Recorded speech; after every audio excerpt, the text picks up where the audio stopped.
오늘 하나님의 말씀은 우리 구약성경 열왕기상 3장 4절부터 우리 15절까지 보겠습니다. 열왕기상 3장 4절부터 15절입니다. 제가 가지고 있는 성경책은 구약성경 514쪽입니다. 514쪽 열왕기상 3장 4절부터 우리 15절까지 보겠습니다. 제가 말씀을 읽습니다. 이에 왕이 제사하러 기브온으로 가니 거기는 산당이 큼이라 솔로몬이 그 제단에 일천번제를 드렸더니 그 기브온에서 밤에 여호와께서 솔로몬의 꿈에 나타나시니라. 하나님이 이르시되 내가 네게 무엇을 줄꼬 너는 구하라. 솔로몬이 이르되 주의 종대 아버지 다윗이 성실과 공의와 정직한 마음으로 주와 함께 주 앞에서 행함으로 주께서 그에게 큰 은혜를 베푸셨고 주께서 또 그를 위하여 이 큰 은혜를 항상 주사 오늘과 같이 그의 자리에 앉을 이들을 그에게 주셨나이다. 나의 하나님 여호와여 주께서 종으로 종의 아버지 다윗을 대신하여 왕이 되게 하셨사오니 종은 작은 아이라 출입할 줄을 알지 못하고 주께서 택하신 백성 가운데 있나이다. 그들은 큰 백성이라 수유가 많아서 셀 수도 없고 기록할 수도 없사오니 누가 주의 이 많은 백성을 재판할 수 있사오리까. 듣는 마음을 종에게 주사 주의 백성을 재판하여 선악을 분별하게 하옵소서. 솔로몬이 이것을 구하매 그 말씀이 주의 마음에 든지라. 이에 하나님이 그에게 이르되 네가 이것을 구하도다.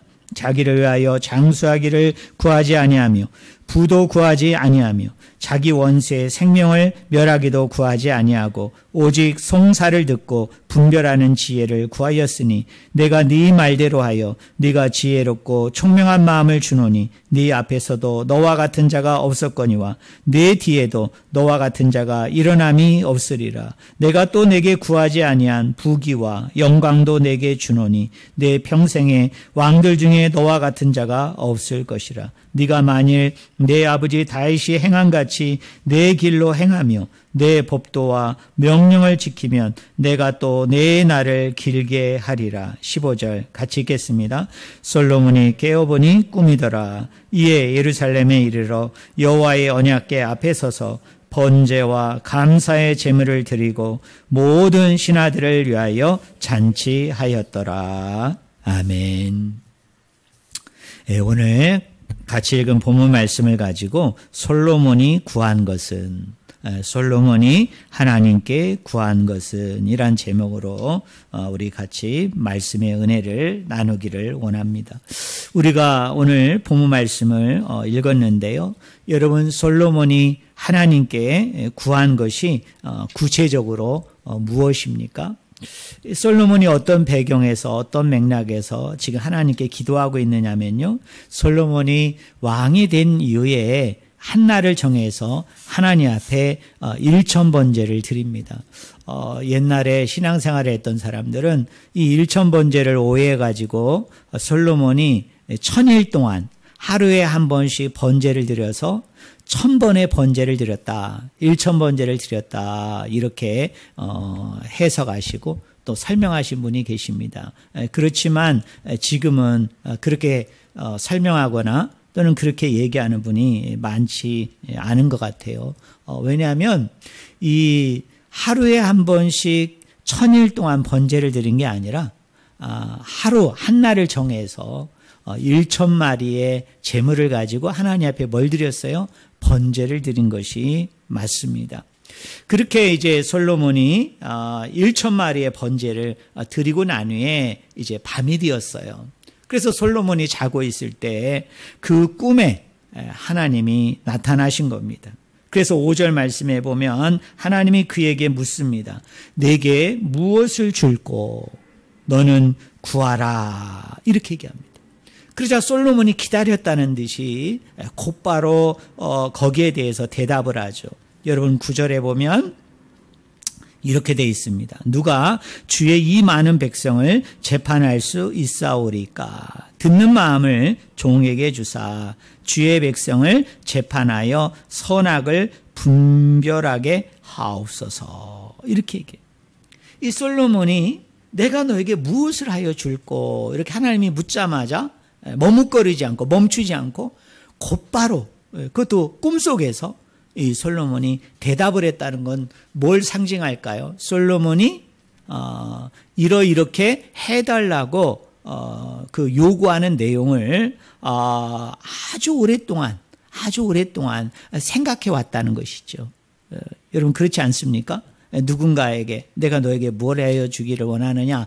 저는 이겁니다 라고 곧바로 얘기한다는 거는 뭘 얘기하는 거예요? 이 친구가 아주 오래전서부터 오랜 시간 동안 그것이 필요했다는 것을 계속 염두에 두고 생각해 왔다는 거 아닙니까? 그러니까 솔로몬도 마찬가지예요. 이번 1000번제를 드리고 꿈속에서 하나님이 나타났을 때 내가 너에게 무엇을 하여 줄꼬? 라고 물었을 때 솔로몬이 아무 생각 없이 또는 전혀 그런 거 고려하지 않은 상태에서 뜬금없이 솔로몬이 이것을 주세요 이렇게 대답했다기보다는 1000번제를 드리는 기도 이전에서부터 아주 오랜 기간, 오랜 동안 솔로몬의 마음 가운데에는 이런 마음들이 있었다는 거죠. 이런 생각들이 있었다는 거죠. 이런 기도 제목이 있었다는 것입니다. 근데 우리가 여기서 한 가지 오해하지 말아야 될 것은 솔로몬이 하나님께 구한 것이 무엇이냐는 거예요. 근데 많은 분들은 뭐라고 얘기합니까? 솔로몬이 지혜를 구했다. 이렇게 얘기합니다. 그렇게 생각할 수밖에 없는 것이 우리 개역개정은 듣는 마음 이렇게 얘기해서 어떤 의미에서는 한 80% 만족되는 번역을 했는데요. 요 개역 개정 전에 개역 한글을 보면 개역 한글에서는 솔로몬이 뭘 구한 거로 나옵니까? 지혜를 달라고 그렇게 구한 것으로 써 있었기 때문에 우리 성도들의 잘못이 아니고 또 많은 설교자들의 잘못이 아니라 성경이 원래 그렇게 잘못 번역되었기 때문에 오역이었기 때문에 사람들이 솔로몬이 구한 게 지혜다 이렇게 여긴 것이 아닌가 생각이 되어집니다. 그런데 안타깝게도요. 우리 개역개정은 듣는 마음 이렇게 번역을 했는데 아직도 공동번역이라든지 몇 가지 이렇게 번역본을 보면 아직도 거기에서는 고치지를 않았어요. 그래가지고 그런 번역본을 보면 솔로몬이 마치 뭐를 구한 것처럼 지혜를 구한 것처럼 그렇게 번역을 했습니다.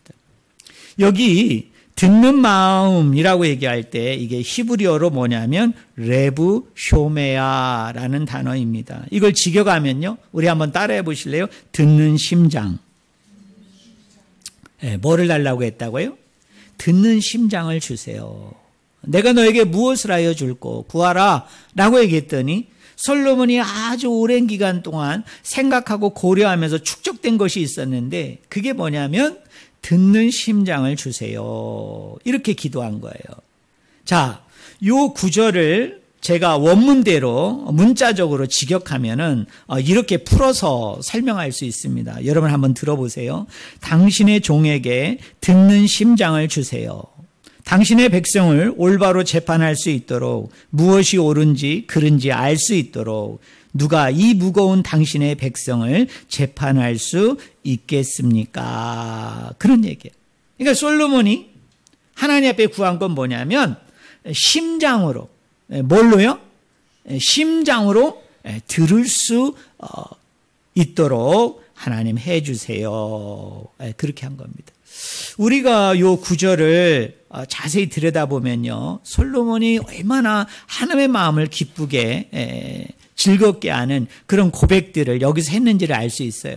자, 하나님이 이 솔로몬의 기도를 듣고 나서요. 하나님이 보인 반응이 뭐냐면 하나님께서 너무 흡족해 하셨다는 거예요. 하나님이 이 솔로몬의 기도를 너무나 기뻐하셨어요. 물론 가장 중요한 것은 뭐를 구했기 때문입니까? 하나님이 거기서 말씀을 하시죠. 여러분 솔로몬이 이러이러한 것을 구하지 아니하고 이걸 구했다고 얘기하죠. 여러분 11절에 보면은 네가 이것을 구하도다 자기를 위하여 장수하기를 구하지 아니하며 부도 구하지 아니하며 자기 원수의 생명을 멸하기도 구하지 아니하고 그러면서 뭘 구했어요? 지혜를 구했다. 듣는 심장으로 듣는 것을 구했다. 이렇게 이야기하면서 우리 하나님께서 솔로몬의 기도를 너무 흡족해 하신 거예요. 마음에 드는 기도를 하셨기 때문입니다. 저는 우리 성도님들이 기도하실 때 그런 기도를 하시는 분들이 되기를 바랍니다. 내가 기도했는데 하나님께서 흡족해 하시면 얼마나 좋겠어요. 그죠? 내가 아버지 앞에 소원했는데 하나님이 내 기도를 들으시고 너무나 기뻐하고 즐거워하시면 여러분 얼마나 좋겠습니까? 응답도 좋지만 그분이 내 기도에 반응하신다는 것. 그리고 내 기도의 응답으로서 그 하나님께서 기뻐하고 즐거워하고 흡족해 한다면 그만큼 좋은 게 어디 있겠어요. 그런데 이 구절에 보면요.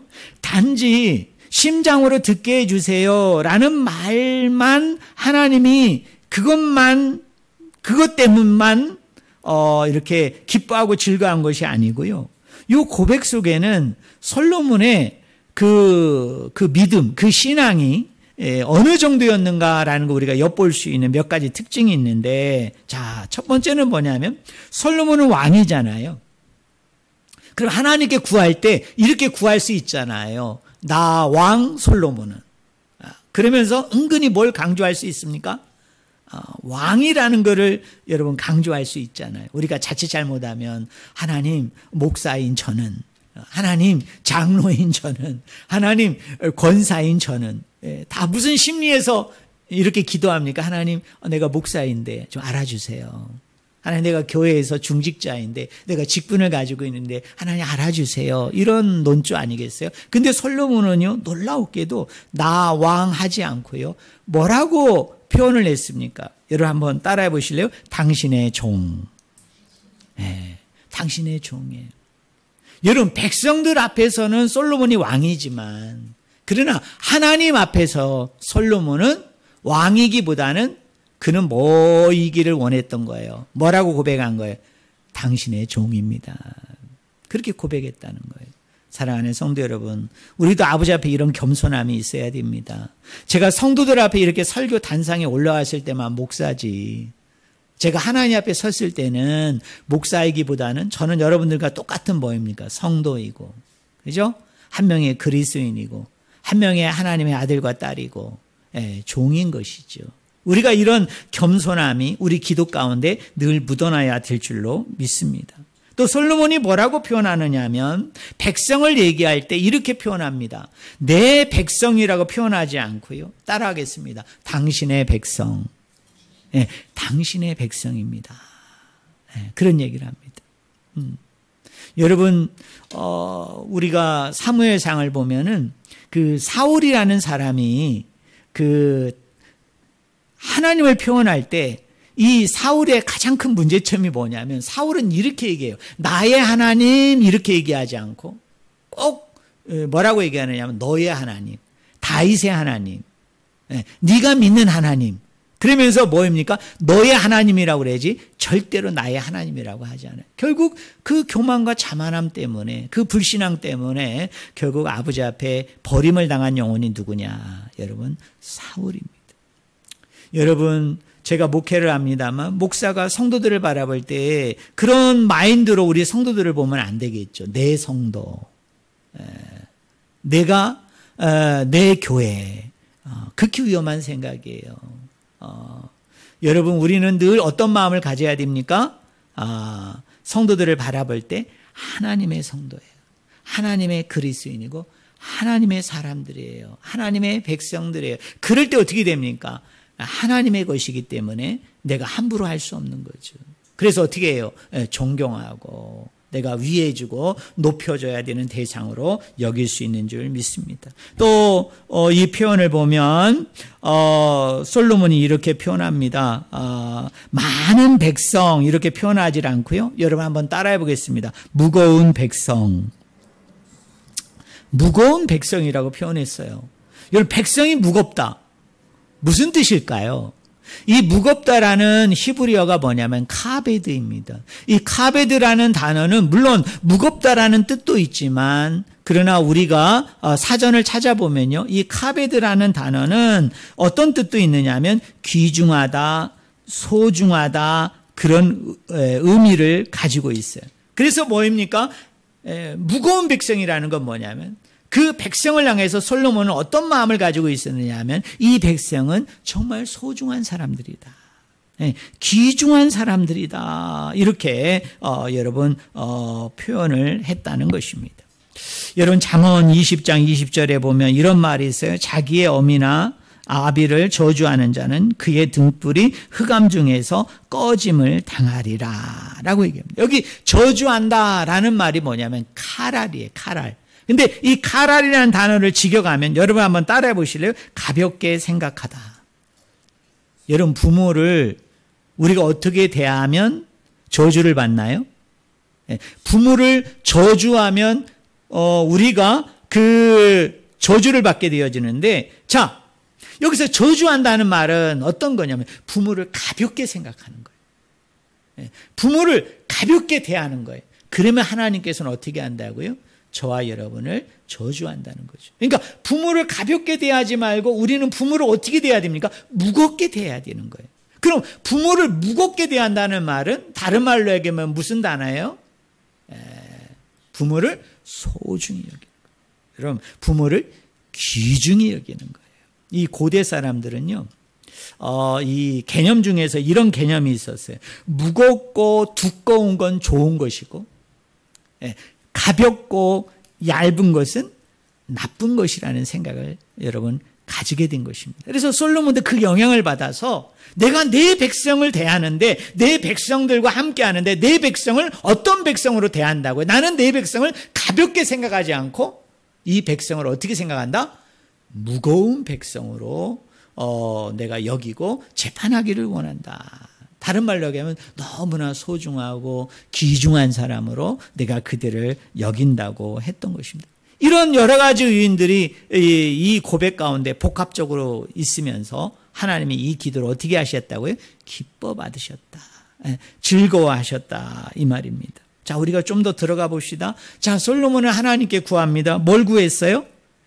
듣는 심장을 주세요. 라고 했어요. 심장으로 듣게 해 주세요. 라고 얘기했습니다. 그럼 우리는 질문해 봐야죠. 자, 듣는 심장, 심장으로 듣게 해달라고 그랬대. 그러면 도대체 그 심장으로 무엇을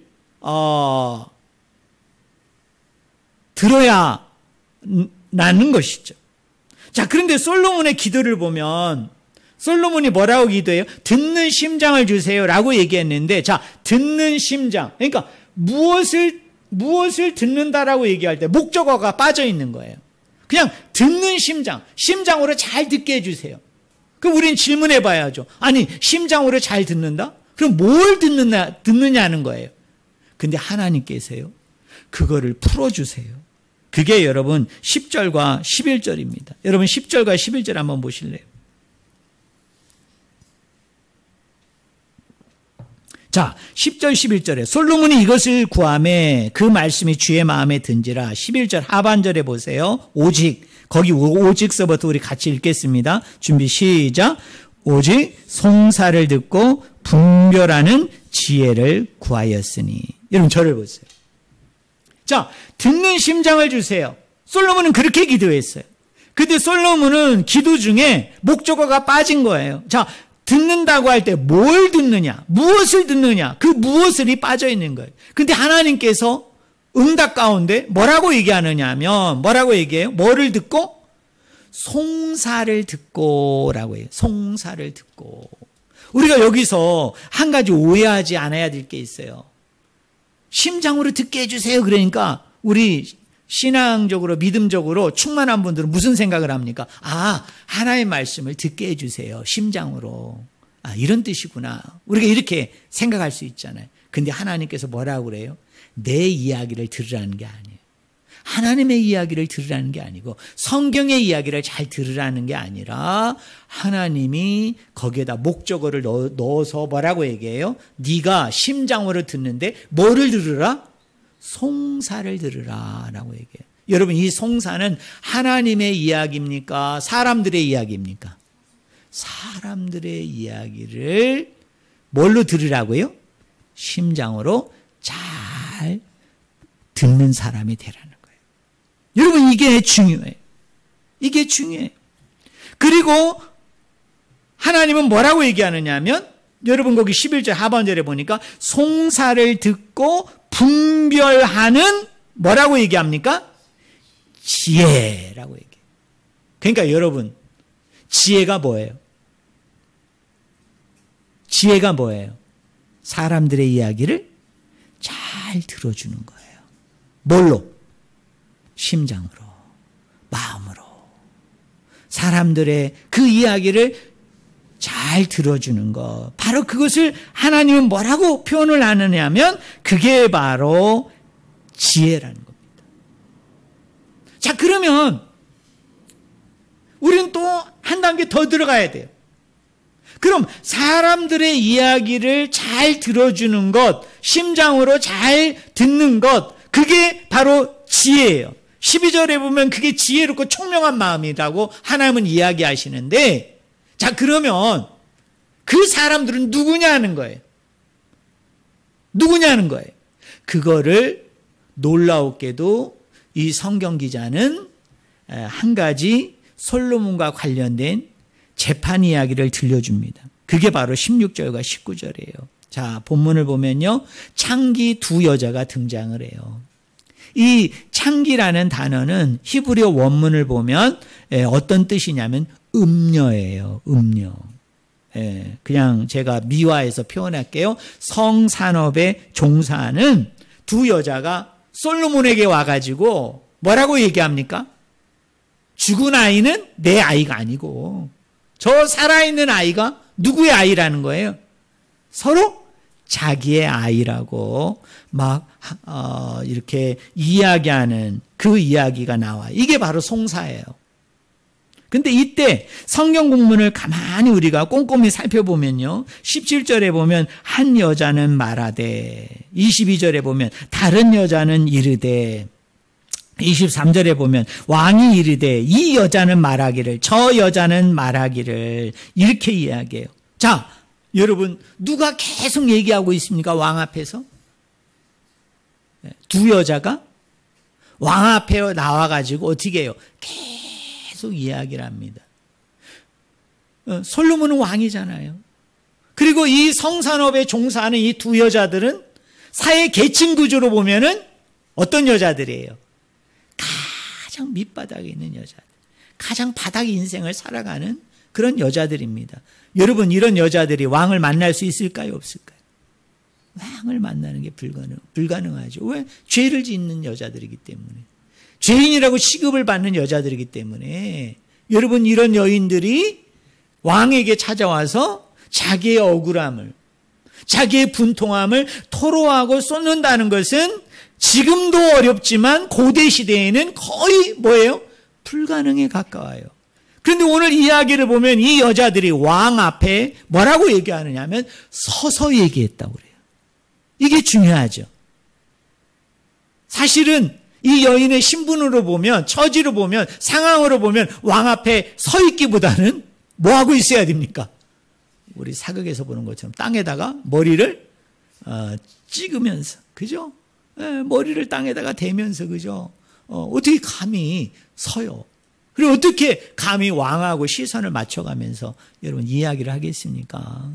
그리고 이 당시에 재판이라는 게 어떨까요? 여러분 이렇게 여인들이 이 송사하는 것들이 보면은 막 이 여자도 얘기하고 저 여자도 얘기하면서 두 여자들이 계속 이야기를 해요. 근데 솔로몬이 그거를 제지하지 않아요. 멈추라고 얘기하지 않아요. 내가 지금 들어가서 하나님께 묻고 와서 내가 대답해 줄게 라는 것도 하지 않아요. 솔로몬이 하는 건 뭐죠? 이 여자의 이야기를 끝까지 마지막까지 다 경청합니다. 경청하고 난 후에 누가 판단하나요? 솔로몬이 판단하고 솔로몬이 분별하고 있는 것을 우리가 이 말씀을 통해서 알 수 있어요. 결국 이 비유는 무엇을 이야기하려고 여기다가 여러분 이 성경 저자가 이 이야기를 갖다 놨을까요? 우리가 이렇게 한번 생각해 봅시다. 솔로몬이 백성들을 재판한 이야기가 이 이야기 하나뿐일까요? 아니면 솔로몬이 재판한 이야기가 엄청나게 많을까요? 엄청나게 많죠. 왜냐하면 고대 왕이 하는 것 중에 제일 큰 일이 뭐냐면 재판하는 거예요. 여러분 모세가 이드로가 찾아와가지고 내 사이 이러다가는 죽겠구나 라고 얘기해서 50부장, 100부장, 1000부장을 세우게 하잖아요. 그때 뭐 하는 장면에서 이 이야기가 나옵니까? 모세가 작은 재판부터 큰 재판까지 다 하는 거예요. 고대는 그랬다는 거예요. 그러니까 뭐예요? 네가 큰 재판은 하고 좀 작은 재판들은 다른 사람에게 맡겨라. 왜? 네 얼굴을 보니까 얼굴이 시커먼 거죠. 이러다 네가 죽는다 이 말이에요. 이렇게 고대의 지도자들은, 고대의 왕들은 재판하는 일을 많이 했어요. 그러니까 솔로몬이 재판한 게 얼마나 많겠어요. 근데 하필이면 성산업에 종사하는 두 여자의 송사 이야기를 여기다 딱 갖다 놓은 이유는 뭐냐면, 자, 지혜라는 것은 심장으로 듣는 것인데, 자, 그러면 뭘 듣느냐는 거예요. 백성들의 이야기를 들어야 돼요. 근데 그 백성들은 어떤 백성들이에요? 힘이 있고, 부유하고, 지혜가 있거나, 어떤, 힘이 있거나, 그런 사람들이 아니죠. 왕으로서 도무지, 같이 하기에는 힘든 그런 사회 구조상으로 얘기하면 가장 밑바닥에 있는 사람들의 그 억울한 소리를 뭘로 들어주는 거? 심장으로. 그 이야기를 들어주는 것이, 그것이 바로 지혜요. 그것이 총명이요. 그것이 하나님께서 솔로몬에게 주시고자 하는 기도의 응답이었다라고 성경은 우리에게 이야기해 주고 있다라는 사실입니다. 사랑하는 성도 여러분, 그러면서 하나님께서 뭐라고 얘기해요? 우리 한번 6절 한번 보실래요? 6절. 우리 6절 한번 같이 읽어봅시다. 같이 읽겠습니다. 솔로몬이 이르되 주의 종 내 아버지 다윗이 성실과 공의와 정직한 마음으로 주와 함께 주 앞에서 행함으로 주께서 그에게 큰 은혜를 베푸셨고 주께서 또 그를 위하여 이 큰 은혜를 항상 주사 오늘과 같이 그의 자리에 앉는 이들을 그에게 주셨나이다 라고 얘기해요. 여러분, 이 솔로몬이 이 6절에 보면 뭐라고 얘기합니까? 주의 종 내 아버지 다윗이 성실과 공의와 정직한 마음으로 주와 함께 주 앞에서 행함으로 주께서 그에게 뭘 주셨다고요? 큰 은혜를 주셨습니다. 이렇게 얘기해요. 자, 이 이야기는 무슨 이야기냐면, 자, 우리가 지혜라고 얘기할 때 이 지혜는 수직적인 지혜가 있고 수평적인 지혜가 있어요. 이미 우리는 수평적인 지혜는 배웠죠. 수평적인 지혜는 뭐예요? 듣는 거예요. 듣는 지혜예요. 누구의 것을 들어야 돼요? 성산업에 종사하는 두 여자와 같이 도무지 이 사회 계층 구조로서 가장 밑바닥에 있는 그 사람들의 이야기를 경청해야 되는 거예요. 들어줘야 되는 거예요. 그런 사람들과 공감할 수 있는 그런 능력을 소유하는 것, 그것이 뭐냐면 하나님이 우리에게 주시고자 하는 지혜에 있어서 수평적인 측면이에요. 그럼 수직적인 측면은 뭐냐? 수직적인 측면은 하나님과의 관계 속에서 오는 지혜예요. 자, 하나님의 관계 속에서 오는 지혜. 자, 시간 관계상 제가 핵심만 얘기할게요. 자, 이 수직적으로 오는 지혜는 어떤 지혜냐면 이런 거예요. 무엇이 옳고 그른가에 대해서 내가 분별하고 판단할 때 그 지혜는 누구로부터 와야 되는 겁니까? 내가 판단하고 내가 결정하는 게 아니라 누구에게서부터 와야 되는 거예요? 하나님으로부터 오는 지혜예요. 하나님으로부터 오는 그 지혜를 가지고 그것을 어떻게 해요? 분별하고 판단할 수 있는 그런 삶을 살아가는 그것을 성경은 또 뭐라고 얘기하면 지혜라고 이야기합니다. 그러니까 솔로몬이 하나님께서 허락하신 지혜는 두 가지 지혜인 거예요. 하나는 수직적인 지혜, 하나는 수평적인 지혜예요. 수직적인 지혜는 뭐냐면 무엇이 옳고 그른가, 그 옳음과 그름에 대한 어떤 그 판단의 기준들을 누구에게 두어야 된다? 하나님께 두고 행해야 된다. 그리고 수평적인 건 뭡니까?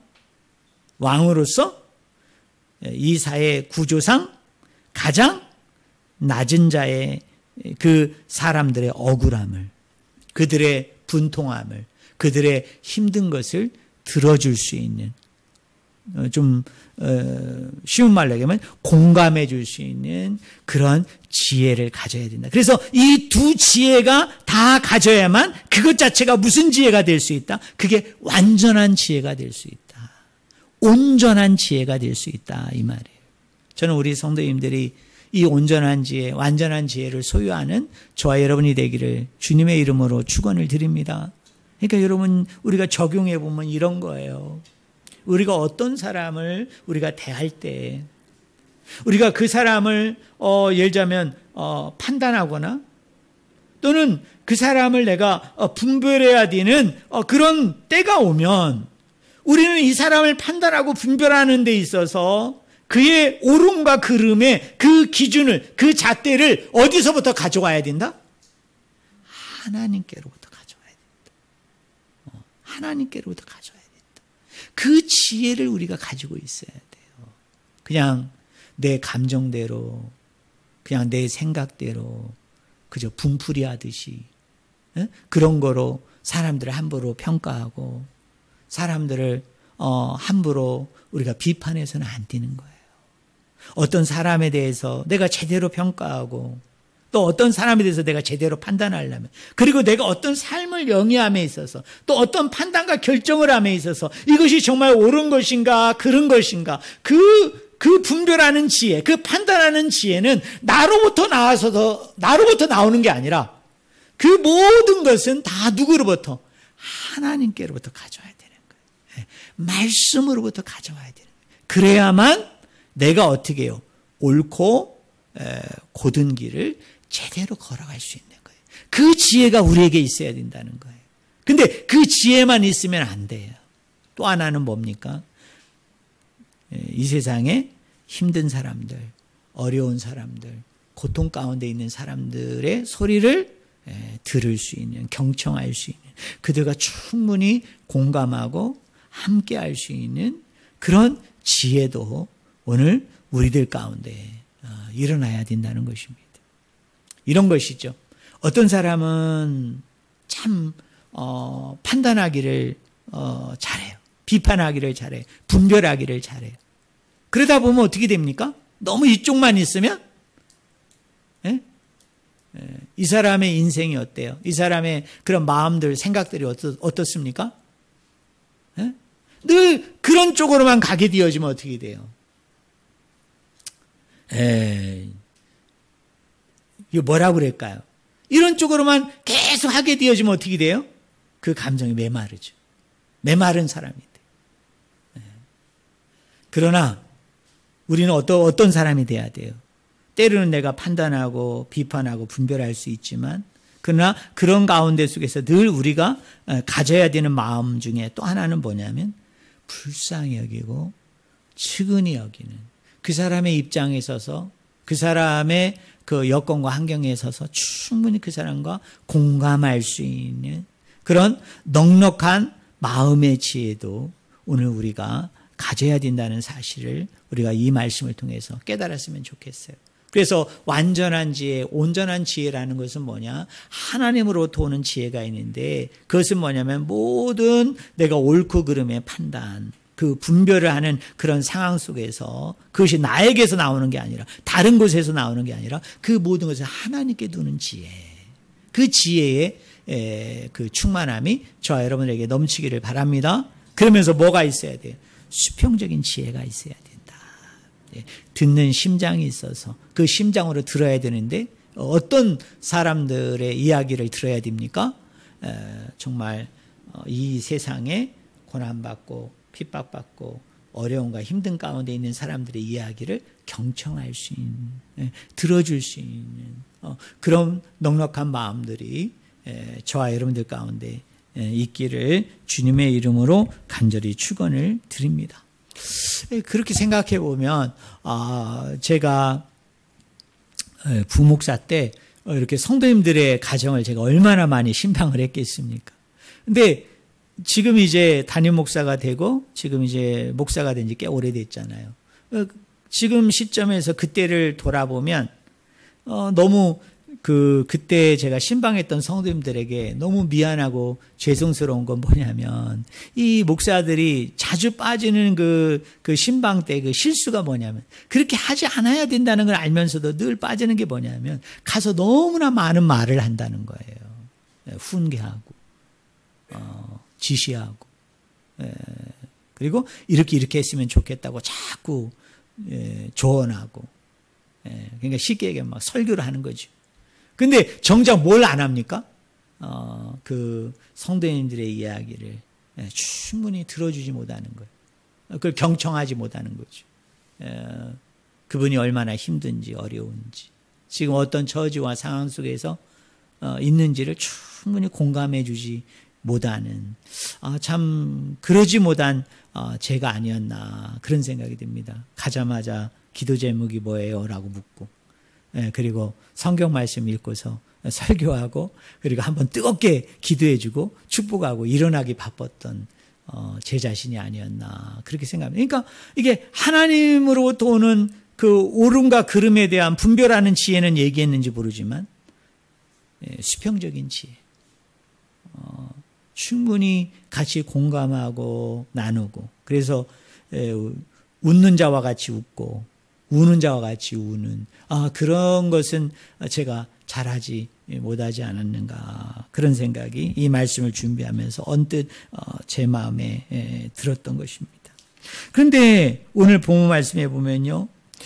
이 놀라운 건 뭐냐면 이 솔로몬이 하나님께 구한 건 수평적인 지혜였어요? 수직적인 지혜였어요? 수평적인 지혜였죠. 뭘 구했어요? 듣는 심장을 달라. 그래서 하나님은 이 솔로몬에게 다윗에게 부어주셨던 그 수평적인 지혜를 구하니까 하나님은 수직적인 지혜도 내가 너에게 주겠다라고 약속을 해요. 근데 놀라운 건 더 하나를 주겠다고 얘기합니다. 그게 뭐냐면 넓은 마음이에요. 여러분 오늘 우리가 읽진 않았습니다만 29절 한번 보세요. 29절. 3장 29절에 보면. 잠깐만요.